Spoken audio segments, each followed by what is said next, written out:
Everyone আসসালামু আলাইকুম। সবাই কেমন আছেন? আশা করি সবাই ভালো আছেন। তো আপনাদের মাঝে আরেকটি রান্নার রেসিপি নিয়ে আসলাম। এদিকে আম্মু চুলায় একটা কড়াই বসিয়ে তাতে দিয়ে দিলেন পরিমাণ মতো তেল। তারপর কয়েক টুকরা মাছ নিয়ে তাতে হলুদ আর মরিচ গুঁড়া দিয়ে মাখিয়ে নিলেন। এবার এগুলোকে দিয়ে দিলেন কড়াইতে ভাজার জন্য। তো আম্মু মাছগুলো ভাজছেন আর আপনারা দাঁড়িয়ে দাঁড়িয়ে দেখে দেখে কি করবেন তাড়াতাড়ি লাইক করেন। তো এদিকে আম্মু মাছগুলো ভালো করে ভেজে নিচ্ছেন আর আমি দাঁড়িয়ে দাঁড়িয়ে দেখছি। তো আম্মু মাছ ভাজাগুলো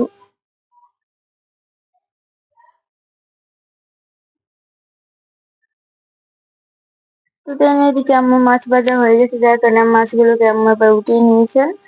তো এবার অন্যদিকে আম্মু আরেকটা কড়াই বসিয়ে দিলেন। তো কড়াইতে এবার দিয়ে দিলেন পরিমাণ মতো তেল।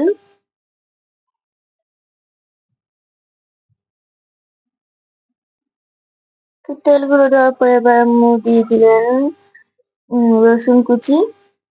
তো রসুন কুচিগুলো দেওয়ার পর আম্মু কিছু সময় নাড়া চাড়া দিলেন।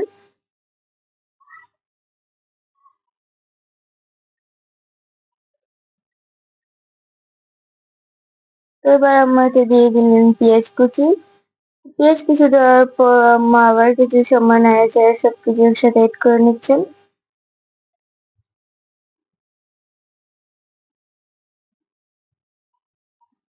তো পেঁয়াজ আর রসুন গুলো কিছু সময় নাড়াচাড়া করার পর এবার দিয়ে দিলেন মশলা। তো এখানে আম্মু সব ধরনের গুঁড়া মশলা একসাথে মিশিয়ে নিয়েছেন।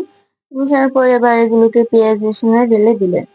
এবার এই মশলাগুলোকে এগুলোর সাথে ভালো করে অ্যাড করে নিচ্ছেন। তো মশলাগুলোকে কিছু সময় নাড়াচাড়া করার পর এবার দিয়ে দিলেন কাঁচামরিচ। তো কাঁচামরিচ গুলো দেওয়ার পর আরো কিছু সময় নাড়াচাড়া করে নিলেন।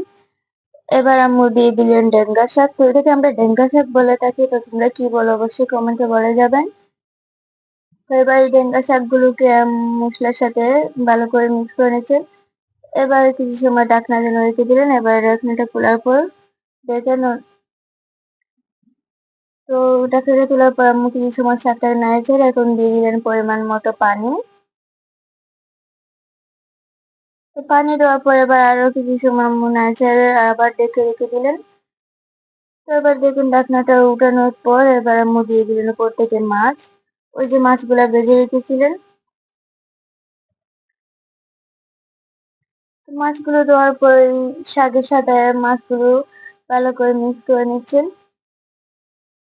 তো এবার এগুলোকে কিছু সময় আছে এখন আম্মা আবার ডেকে রেখে দিলেন।